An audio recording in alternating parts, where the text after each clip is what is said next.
You're listening to The Drew Yari Show.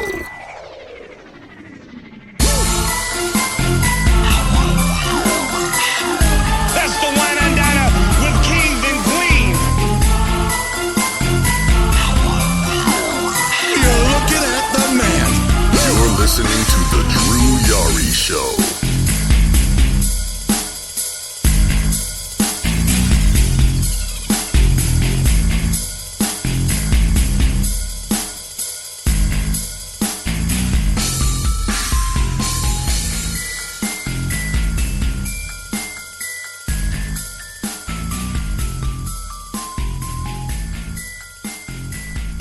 Hey, what's going on, guys? It is Thursday.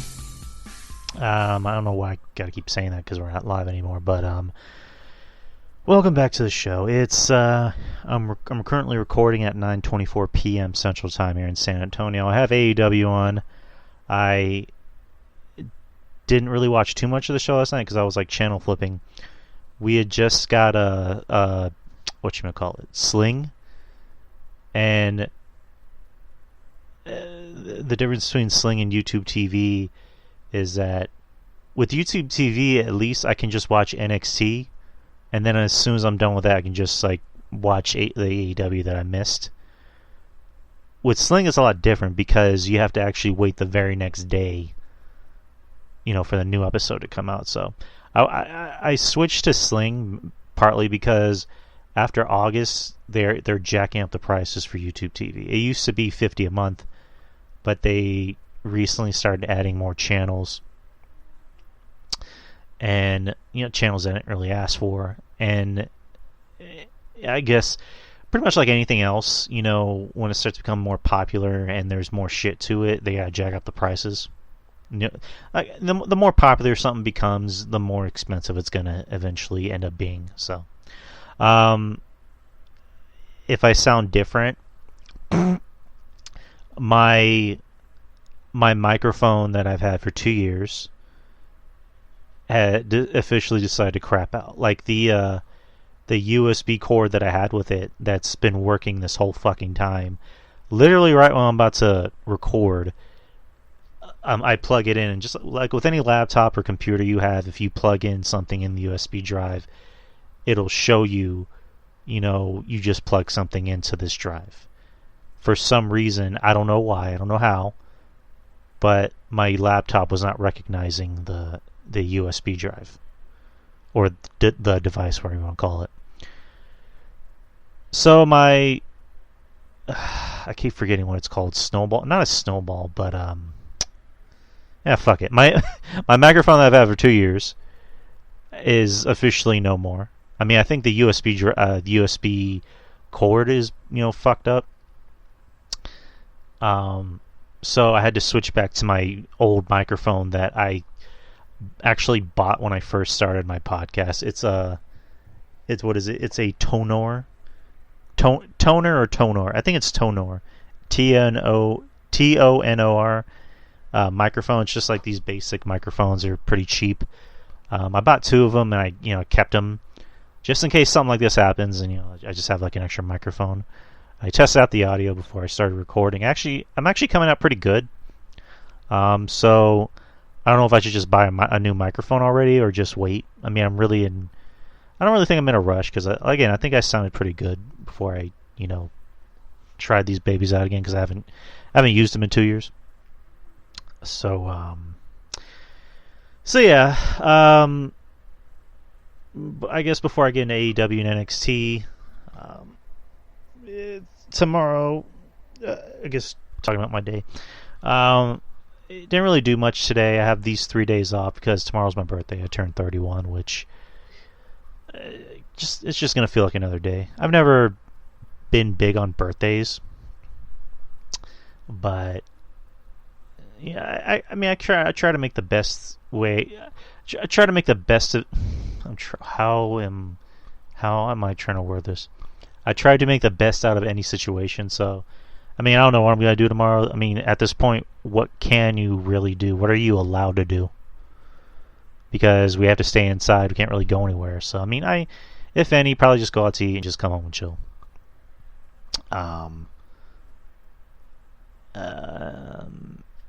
So there's that. And then today, pretty much all I did was just go to Target. And like with any trip to Target, you can't just buy one thing.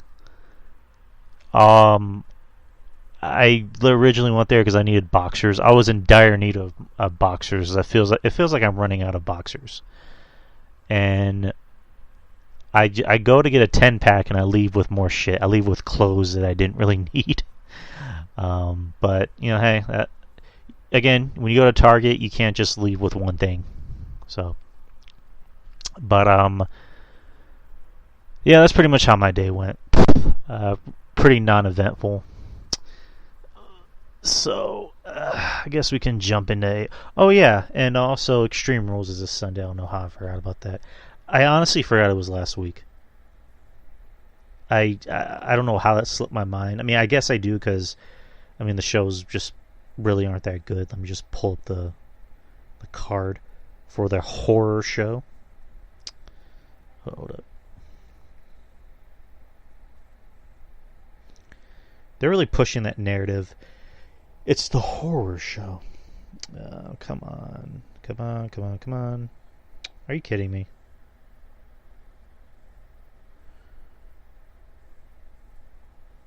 Okay. I guess before we get into anything, I guess we'll do what we always do. We'll just start with NXT, then AEW, then we'll talk about the ratings. And then we'll close it off with Extreme Rules. So with NXT, you had Keith Lee coming out, announces he will defend his championships against Dominik Dijakovic. See, the thing is, I actually missed the beginning of NXT.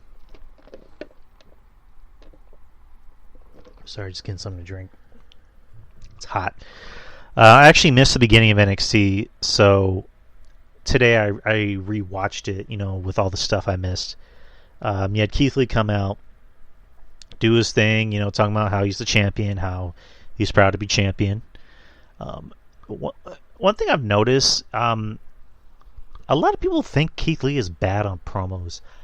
I don't really see it. Is he amazing on promos? No. Is he MJF? No. I think he's a little bit above average compared to a lot of the shit that we see today. Is he better than a Baron Corbin promo? That's for sure. That's for damn sure. Is he better than Drew McIntyre on promos? Yeah. I don't know. I think the problem with Keith Lee is, and I forget who said this, someone on Twitter said he sounds like when he talks, he sounds like the combination of Neil deGrasse Tyson and Snagglepuss, and that I got a good chuckle of that. I don't know about that. I guess he's missing a little bit of gruffness to his voice. I'm not saying everybody has to go out there and sound like they're angry. I'm not saying Keith Lee needs to sound like he's angry, because I don't think Keith can pull off angry at all. I don't think he could. I just think he needs to talk with a little bit more gruffness. But then again, I don't think that's in him. I don't think it's in him to go out there and sound angry, because so many people can. There's people that can pull it off, and there's people that can't pull it off. So, and I think that's something that can work in Keith Lee's favor. And I've always said this is, he has that look of he looks like such a nice guy, but if you piss him off, he will kick your ass. So I don't know, but yes, the way he talks can be a little off-putting, because you see him, if you muted him and you see him talk, you're like, this is a pretty hard-looking dude. But then you unmute him and you hear, I'm Keith Lee.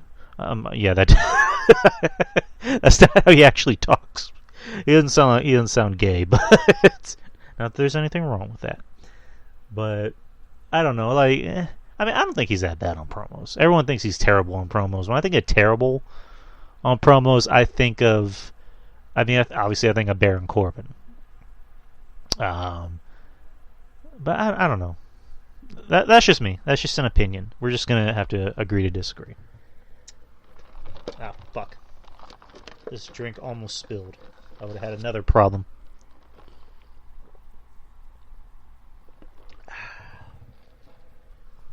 Anywho, so you have that. Kenny Omega is giving beer to FTR. And it looks like they had to scratch out the light logo. I didn't even know Kenny Omega drinks beer. I thought he was just a soda pop guy. And they decided to spill the beer all over his head. Good.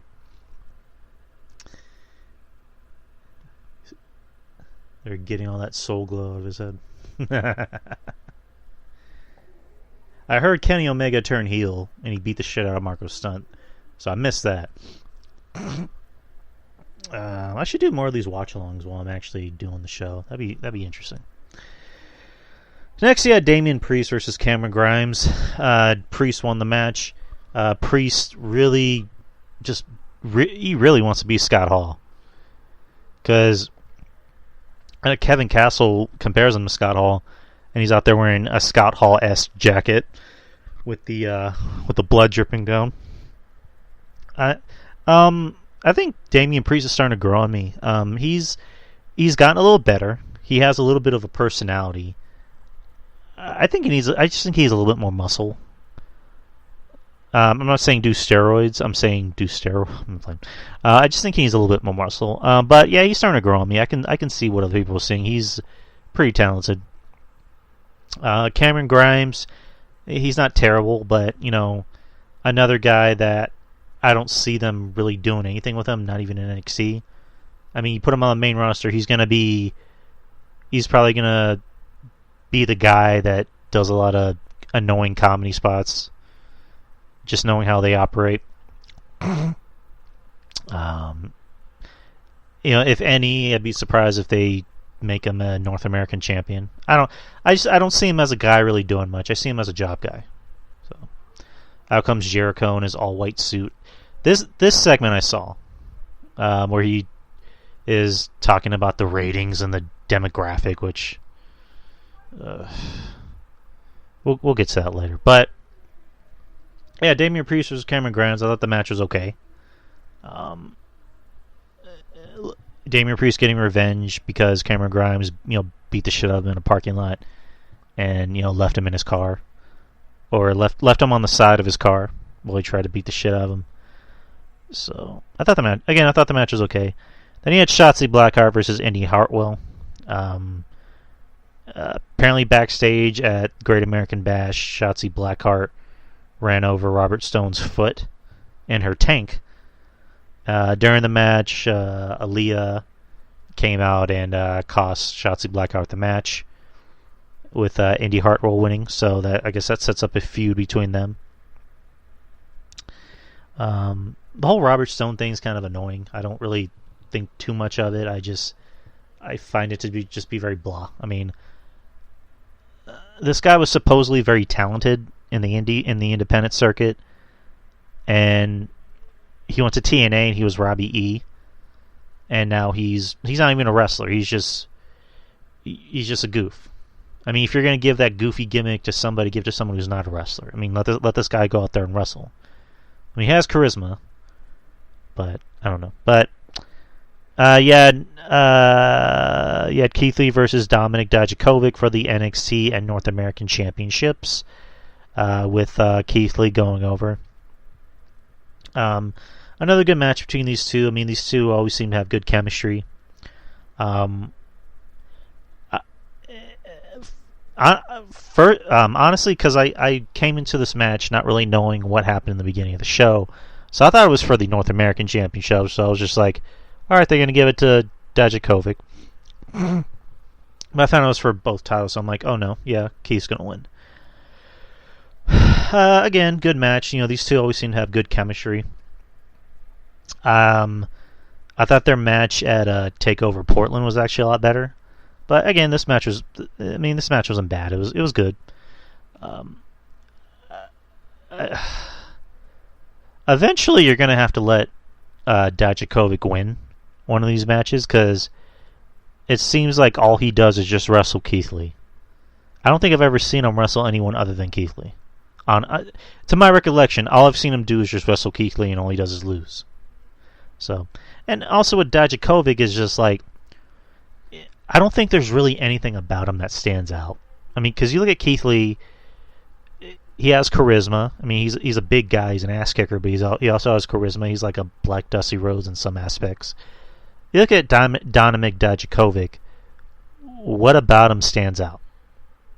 What about him makes him look different than everybody else?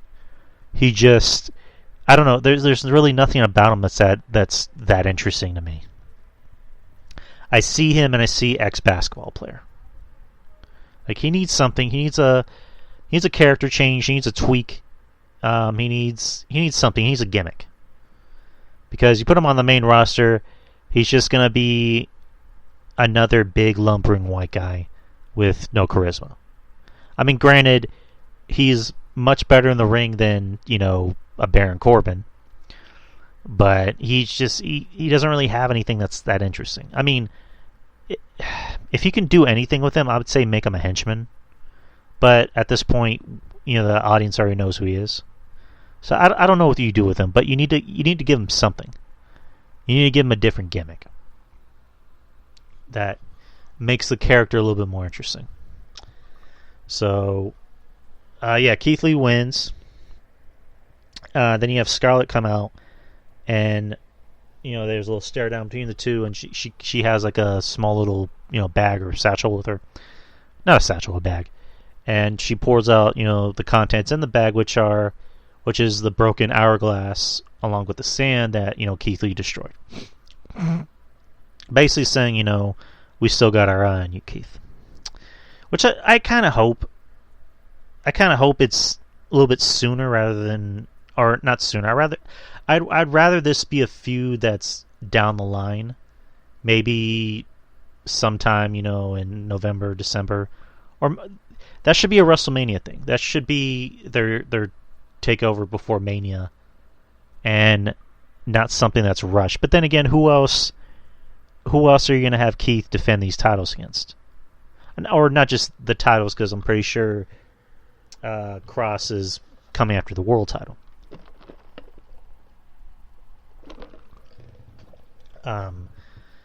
So I don't know. Eventually, Keith is going to have to drop the North American title.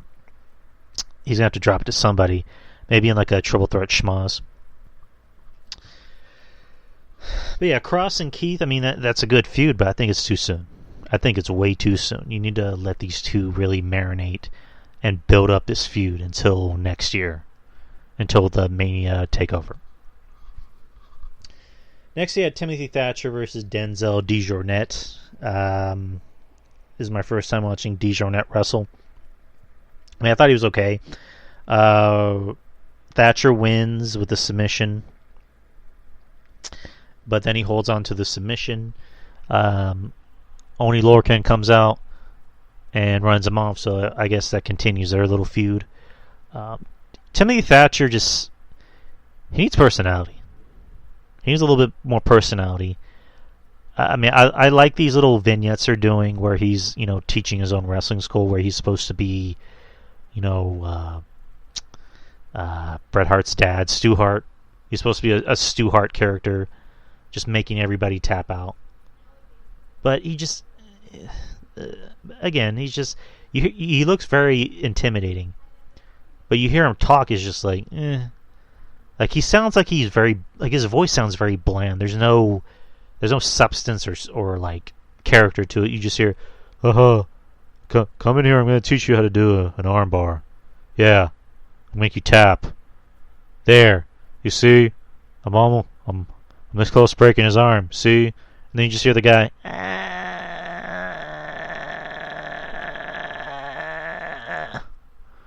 Now get out of my ring, and clean that up. It doesn't work. So he needs a little bit more personality.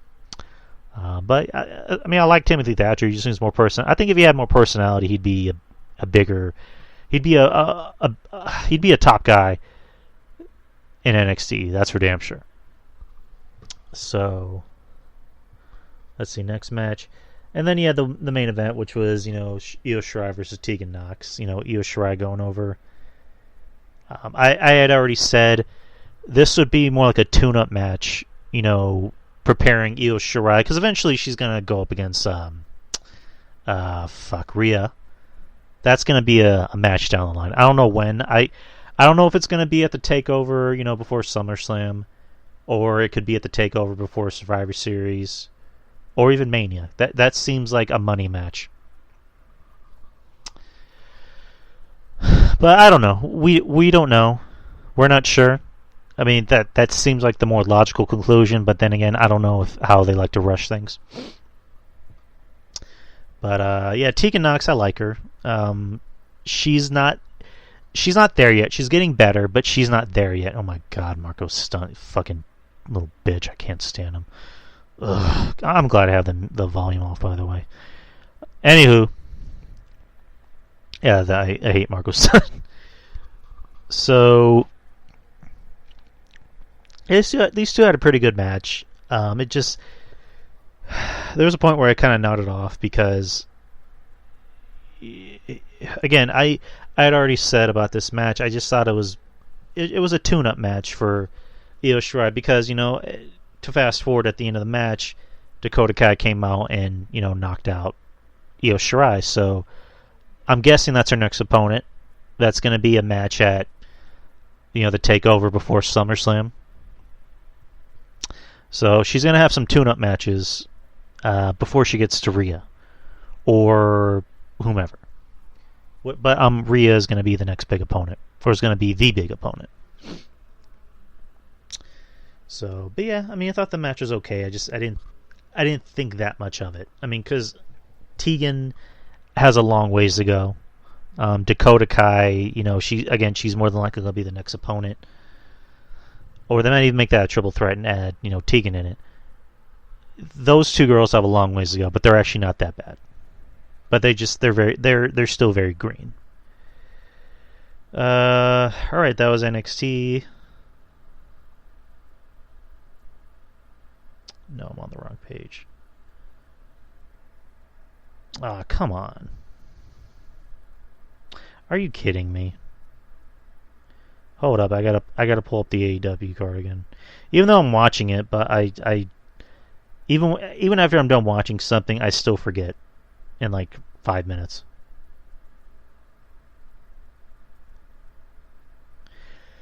All right, so you got AEW, you got Fight for the Fallen.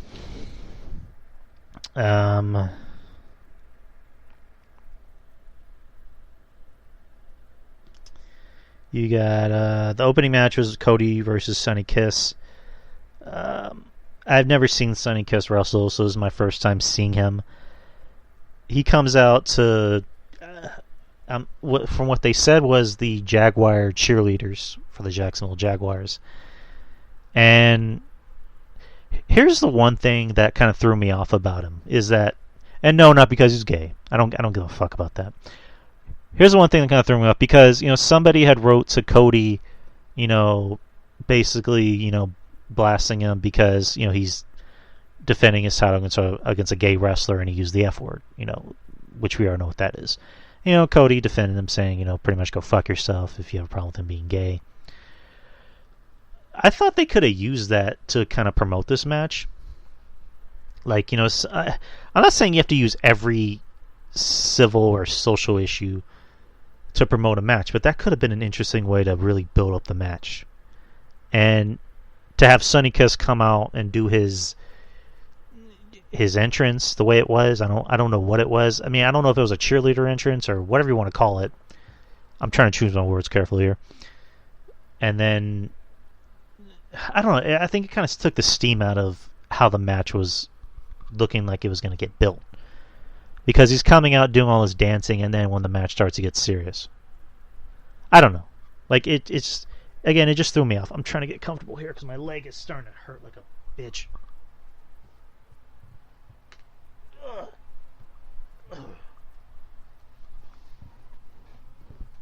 Are you fucking kidding me? Okay.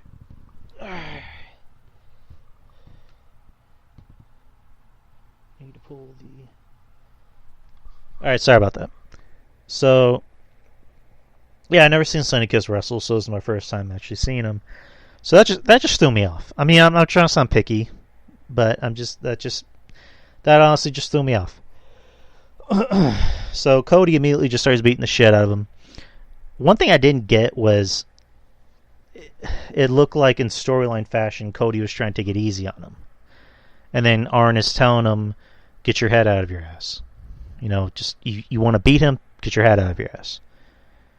So I mean, this isn't me trying to assume shit. I'm just, the way I was judging it was like, was Cody trying to take it easy on him because he was gay? Or I don't know. But yeah, I mean the match, I didn't think too much of it. It was an okay match. I mean, Sonny Kiss is just a flippy guy. He's a flippy guy. That's the F word I'm going to use to describe Sonny Kiss. He's a flippy guy. He's a flippy, kicky guy. That's really his whole style. And it was It was bleh. So, Cody defeated him. Which, you know, Cody's going to hold on that title for a while. I don't think he's going to drop. I think they're going to want to put some more prestige on that title, which I get. I understand. They want to make their titles actually mean something. So, yeah, NXT and AEW want to have their titles actually mean something. So, next you had the FTR versus Lucha Bros. I was kind of... See, what happened was I turned the show on, and that was when my whole, issue was going on with my mic, so I was kind of like half paying attention because I was, dealing with the situation there. But, I mean, okay match. Oh my god, please get Marco Stunt the fuck out of this ring. Come on, Kenny, beat the shit out of him. Come on, Kenny, beat the shit out of him.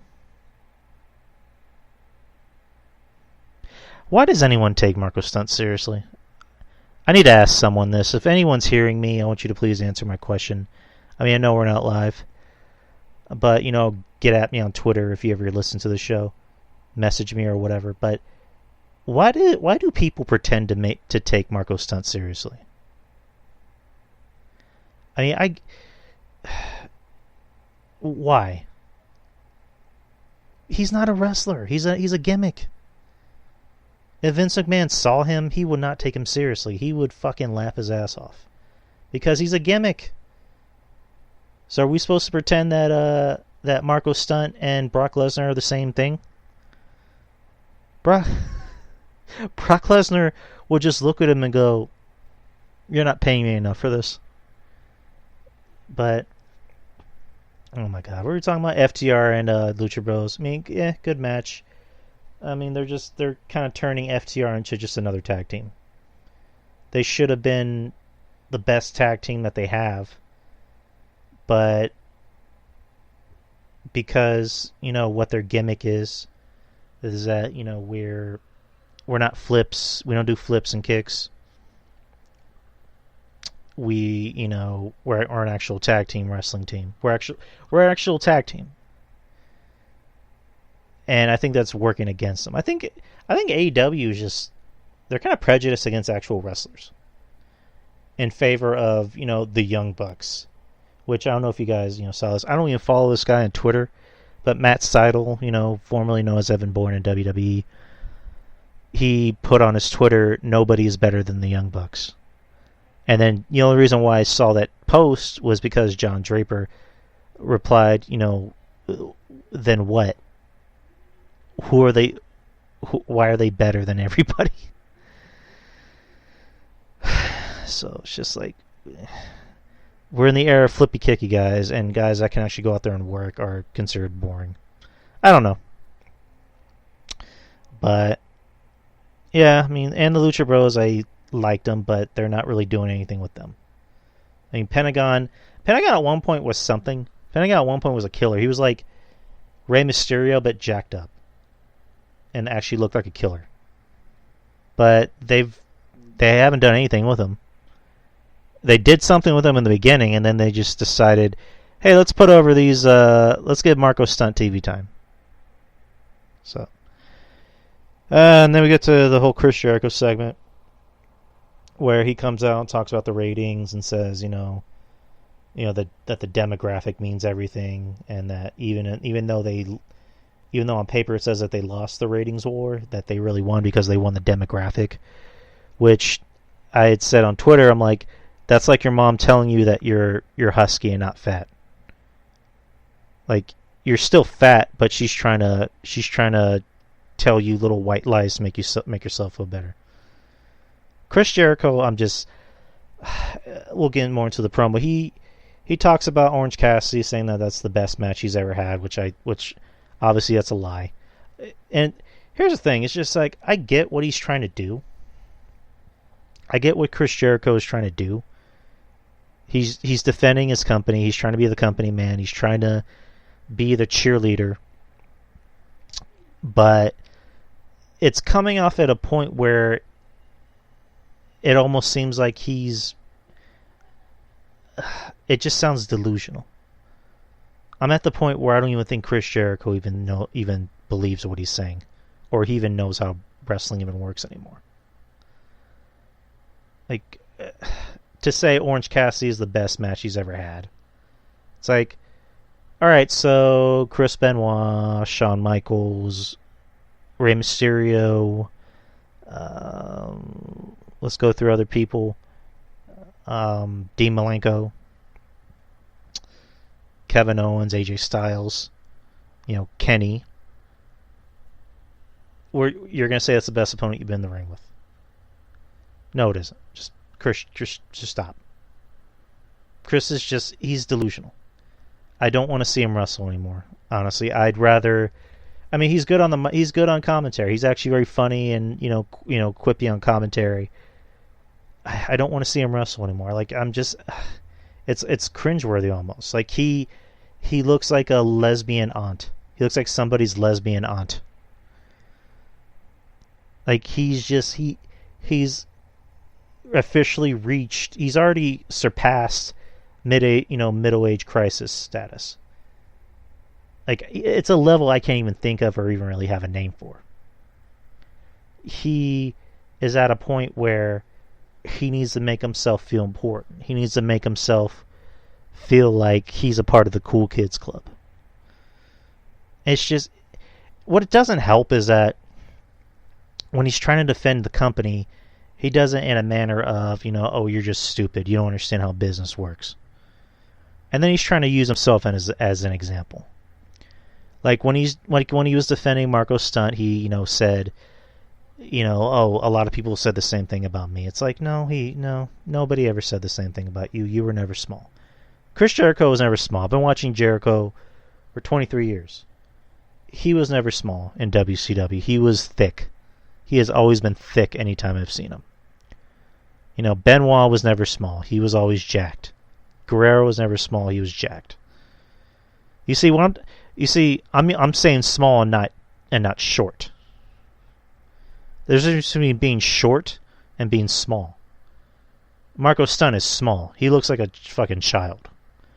Rey Mysterio, yes, he was small, but the difference between a Rey Mysterio and a Marco Stunt is that Rey Mysterio was presented as an athlete, as this world-class, all-elite athlete. Whereas Marco Stunt literally looks like a child. You're trying to put Marco Stunt on the same level as, hey, here's Marco Stunt and Pentagon. Here's Marco Stunt and Kenny Omega. They're the same thing. It's like, they knew when to make Rey Mysterio look smaller than other people. Like, if you put him in the ring with someone who's not that much taller than him, like a Chris Benoit or a Kurt Angle, it was fine because, Kurt Angle's a little bit bigger than him, but he's not that much big. But if they put him in the ring with Big Show or, Mark Henry, they knew when to say, okay, he's smaller than these guys, so he shouldn't be able to beat him. So, but, yeah, and then just Jericho just trying to, he's at the point where I think he's just lost it. I don't think he believes anything he says anymore. To say Orange Cassidy is over, I can't speak for anyone, but it's just like, yeah, I don't know. It was a bad segment, but he had Orange Cassidy come out, and I guess he had orange juice come from the rafters and spill all over Jericho in the inner circle. And then Jericho needs a towel, so somebody throws him an Orange Cassidy towel. Ugh. Can we get to the part where Kenny beats the shit out of Marco? I just want to see that. And I don't even like Kenny Omega either. I just want to see somebody beat the shit out of Marco. See, I didn't really give a shit about that segment. And you have the current match on, which is Jurassic Express versus the Elite. The Elite being the Young Bucks and Kenny Omega, sans Adam Page, who is at the bar watching this. And then the Jurassic Express, you got I almost called him Freakosaurus, Luchasaurus, Jungle Boy, and then you got Marco Stunt. This match is still going on, which I don't know why.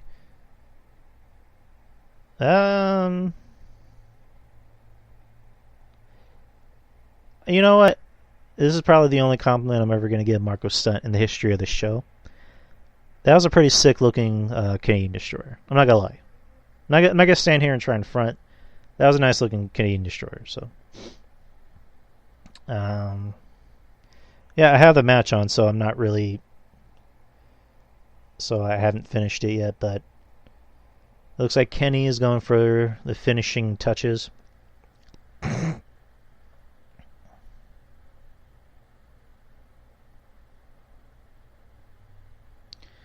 Yeah, Kenny is just beating the fuck out of Marco Stunt.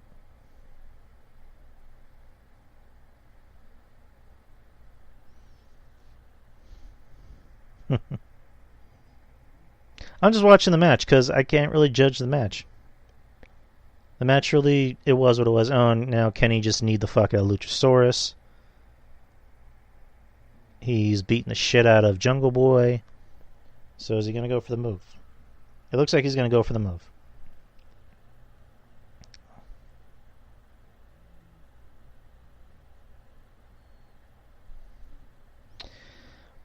Again, why are they trying to make Marco...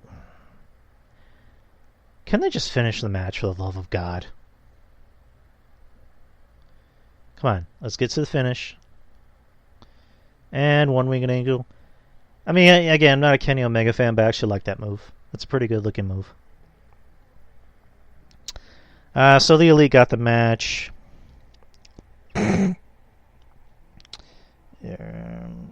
And now apparently Kenny Omega's a heel because he beat the shit out of Marco Stunt. Now he's getting in Stunt's face and trying to shake his hand and telling Jurassic Express, hey, no hard feelings. No, he's beating the shit out of Marco Stunt. Hey, good. Why'd you stop him? Why'd you stop him, other Young Buck?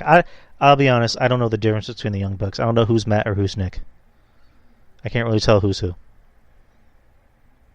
Why'd you stop him? Why didn't you let Kenny just beat the fuck out of him?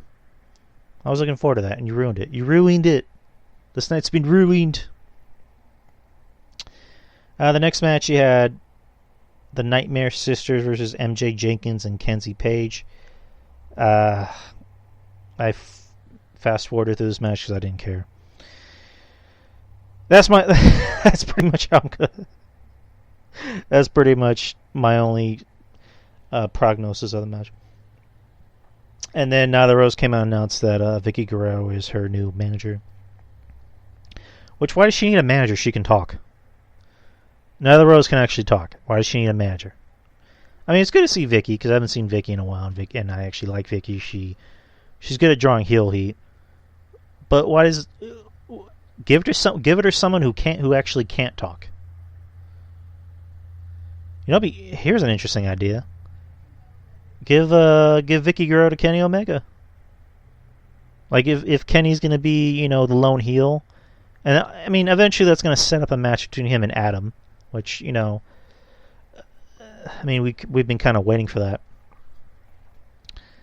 Why not let Vicky Guerrero be not Adam Page, Kenny Omega's manager? I mean that would be an interesting idea, because Kenny can't talk for shit. I mean he talks, but when he talks it just sounds not good or not interesting. He sounds like a little pussy when he talks. Then you got the main event, which I'm just going to jump to the main event because I did see that. You got the AEW Championship. You got Jon Moxley versus Brian Cage. Brian Cage is the FTW champion. Jon Moxley came out, wearing a shirt in honor of Matt Taven. Which, am I getting that name right? I hope I'm getting that name right because I don't need people, bitching at me because I got someone's name wrong. It is Matt Taven, right? Oh no, it's Havoc. Matt Havoc. Fuck. Why am I getting that name wrong? If I'm getting that name wrong, I'm terribly sorry. I'm bad with names, but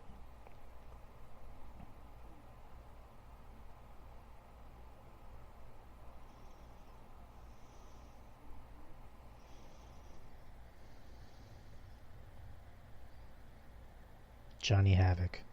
Is it Jimmy Havoc or Johnny Havoc? Again, I'm very sorry. I'm very sorry if I'm getting this name wrong. Yeah, Johnny Havoc. There you go. But the match, I'm not sure because was the match already announced as being not no disqualification but no countouts?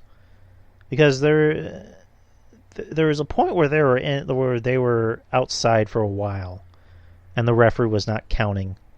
He didn't count to 1, 2, 3, or 4, or 5. Like he didn't count. So I don't know if they established that as a no count out, or if the match was already a no count out match. Throughout the match, Brian Cage was beating the shit out of Moxley. Like he was suplexing him on tables, pretty much everywhere. And for a second, it looked like he was going to win, but Moxley decided to work on that injured arm. Because Brian Cage, before he signed with AEW, he already had sold. Fuck, I'm messing up words. He already had surgery on his arm, and throughout the match, even before the match, they were talking about his arm and that how he couldn't afford to get injured.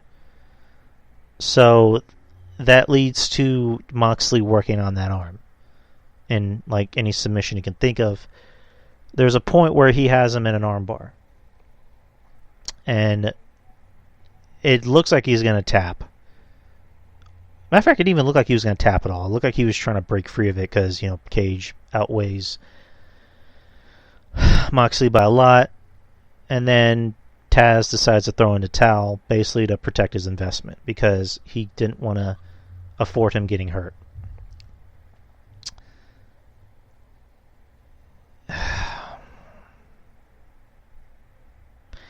This goes back to what I was saying earlier, that I think AEW has a problem with guys who actually look like wrestlers. Because the way they were hyping this match up is that Cage is going to take that title from him. But then they decide to introduce Darby Allin to the mix for whatever reason. I guess, Cage beat the shit out of Allin at the pay-per-view a while back. I think it was Double or Nothing. What the fuck? Really? I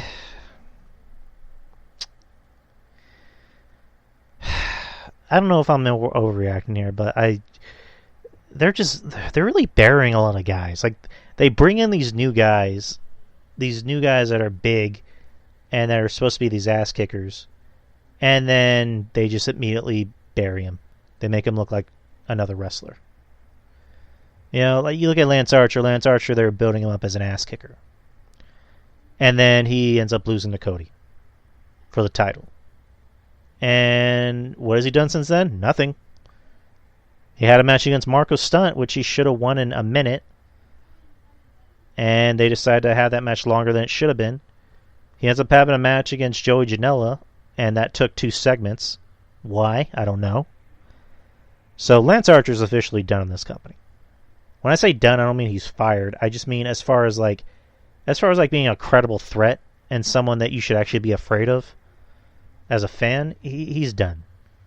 If it takes him 20 minutes to beat Joey Janela, then you're pretty much nobody. You're kind of a bitch. If it takes you 5 minutes to beat Marco Stunt, then you're a bitch. I'm being honest.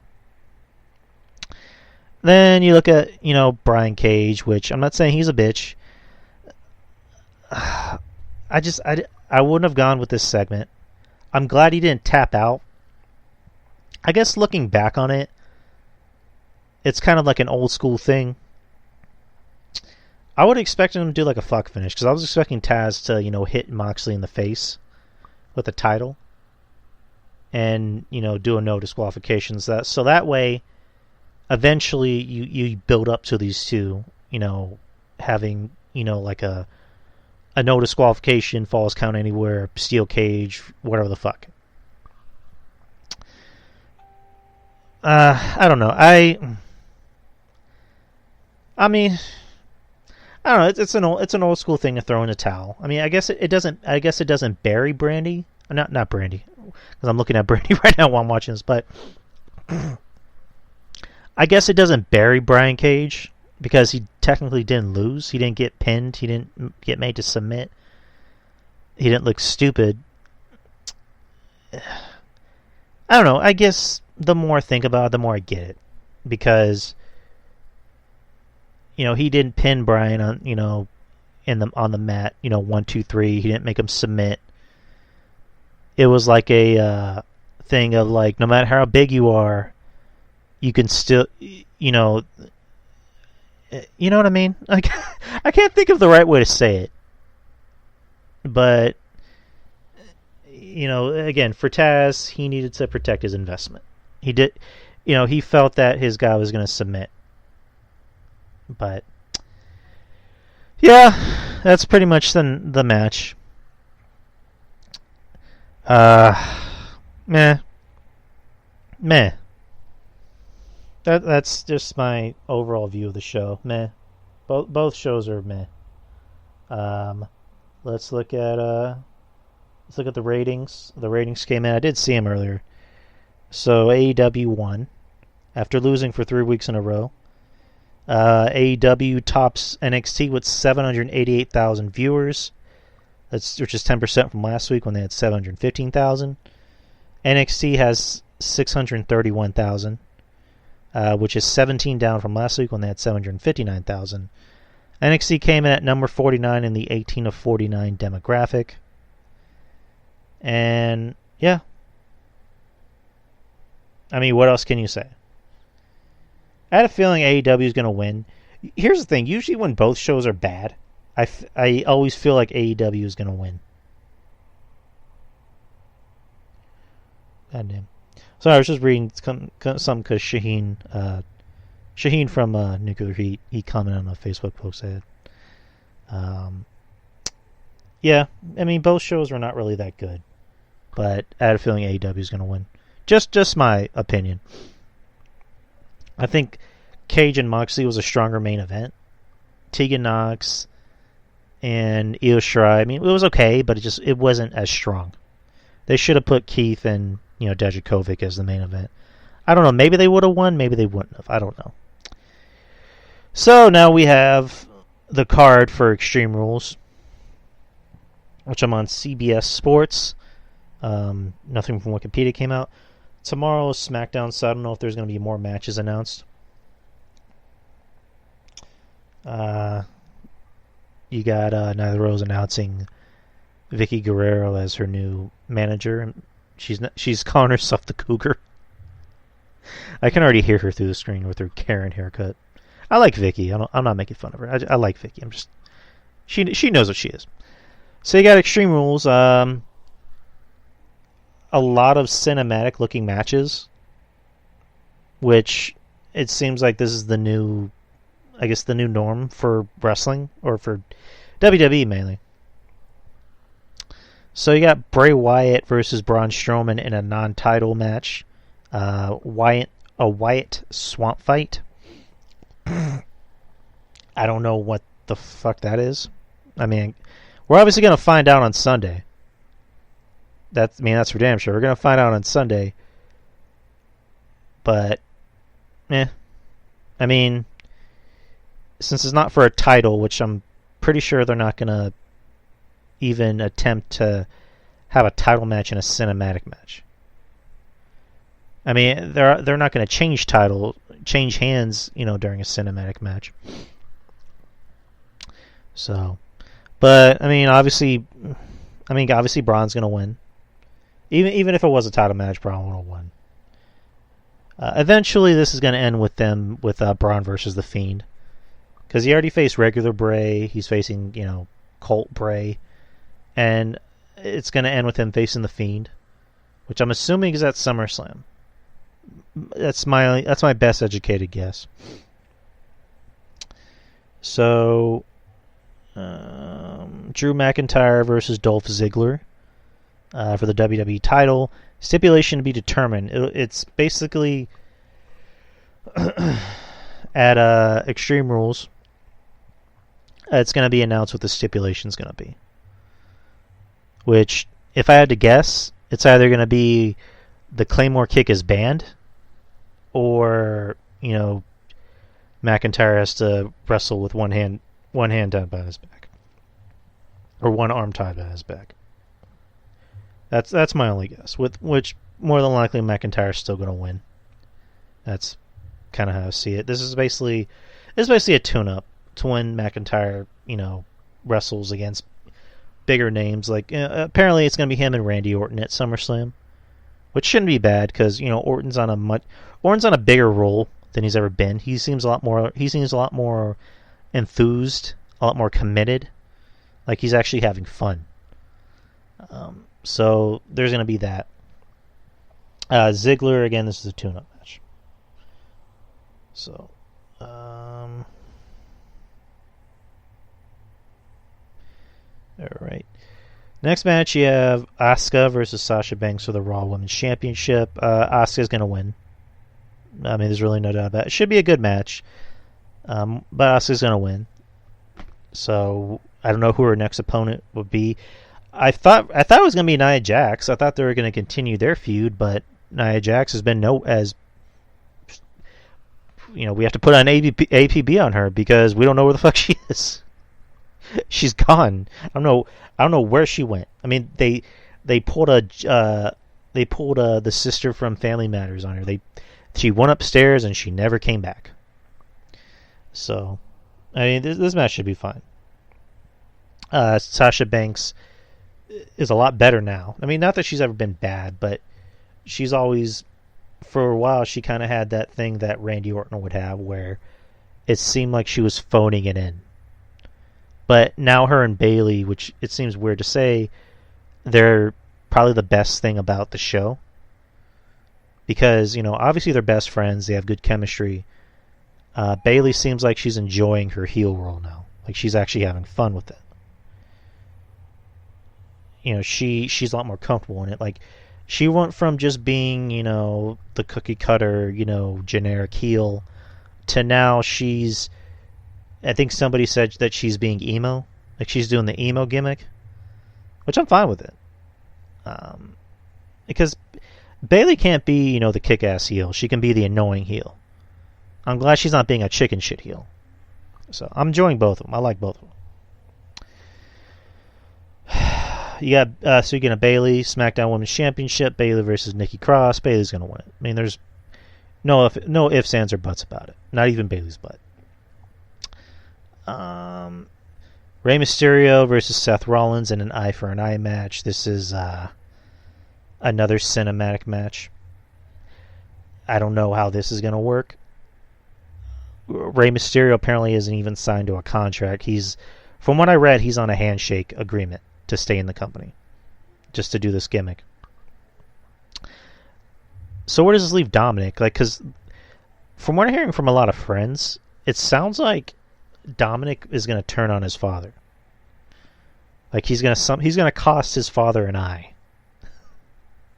But Rey Mysterio having to wear an eye patch under a mask, it would just look weird. I think Seth could really benefit from losing an eye. Like that I think he'd look interesting without an eye, with an eye patch. But this match is gonna be whatever it is. That's the best way I can describe it. Triple H had said a while back that these cinematic matches, could be the new norm. That you're going to see a lot of them, which I think is overdoing it. I mean, I think if you do one every now and then, that's fine. But if you have to do 1 or 2 on every single pay-per-view, it's like, I mean, that's stretching it. You're kind of losing the appeal of these cinematic matches. I think Seth is going to win this just for a way to get Rey Mysterio off television. But I don't know. I think Seth will look cool with an eye patch. You got the United States Championship. You got Apollo Crews versus MVP. The new United States title that came out a while back. I think it's odd that MVP is, presented the new U.S. title. I don't get it, but I like MVP a little bit more. I like him better as a manager. I don't like him as a wrestler now. I mean, I think he should not wrestle. I think he should stick to being a mouthpiece. I like what they're doing with him and Bobby Lashley. It makes Bobby Lashley a little bit more interesting when you got MVP on his side. Looks like they're going to build their own little stable, because I know they had a stable in TNA, which was like I guess similar to the Nation of Domination, but not really. They're apparently going to be adding more members. They're going to be adding, Cedric Alexander, which should be interesting. They really should add Shelton Benjamin. Just give him something to do, because I like Shelton. We all like Shelton. But Apollo Crews, he's on. He's had a career resurgence. He was a guy that we all said he's a can't miss prospect. He's a guy that you can make him your top babyface. You can make him your white meat babyface. And then they did nothing with him. They continued to do nothing with him for 4 years, and now he's back in the spotlight. He's won his first singles title on the main roster, which is good. Good for Apollo. I've always liked Apollo. I've always heard good things about Apollo, and I'm happy that he's in the spotlight. I'm happy that he's getting a chance. But Apollo will win this match. MVP should just stick to being a manager, stick to being a mouthpiece. I don't want to see him wrestle anymore. And then, there's going to be some alleged predictions, because tomorrow's SmackDown. So I'm pretty sure there's going to be more matches announced. I'm on CBS.com, or CBS Sports, and here are their predictions for what they think matches are going to be.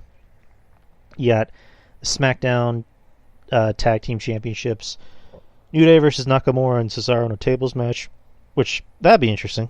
That'd be an interesting match. Jeff Hardy versus Sheamus in a bar fight. The talk is that Jeff Hardy is on his way out of the company. He has not signed an extension to stay with the company, which I get it. It's not like last time where he was miserable with how the whole thing with him and CM Punk came out. This time they asked him if it was okay if they can use it. He said yeah, but I'm just not really digging this thing with Jeff Hardy and Sheamus. I mean, if you picked somebody else, maybe someone was a little bit more interesting. But Sheamus? I thought we were done with Sheamus. I thought there was a point where there was no more Sheamus. I was promised no more Sheamus. And somehow we're getting more Sheamus. I hate it. It's dumb. Apparently the network doesn't like it either.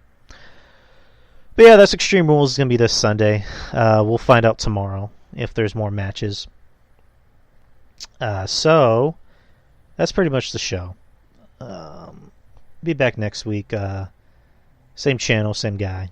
Same everything. Hopefully... again, I'll keep this mic. Like I said, I listened to how everything turned out before I started recording. I came out okay. I don't know how you guys can hear me, but I think this mic isn't a problem. Eventually, I'll have to get a new mic, but yeah, this mic isn't really a problem. Shout out to everybody. Shout out to Wrestling Soup. They had a show earlier. Mish, Joey Numbers, and John Draper. Shout out to those guys. Go to the Patreon for just $5. Don, Tony, Kevin Castle show. You can listen to every Monday after Raw. Make sure to go to their Patreon just for $5. Shout out to Trez, who does a show with Kevin Castle on Patreon called K&T Chronicles. Texas Podcast Massacre. I'm saying a lot. I'm sorry. I can't help it. Shout out to Texas Podcast Massacre. Shout out to Wrestling Court with Julian and Rob. Shout out to Brian J. with his 2 podcasts, Wrestling Reanimated and Horror Reanimated. Let's see, who else am I missing? Pretty much shout out to everybody. Shout out to everybody who has a podcast. Take care, people. Like I said, birthday's tomorrow. If you want to send me some money, my PayPal. I'm playing. You don't have to send me anything. Send me your love, but also send me money. All right. Take care, guys. Peace out, and have a good night.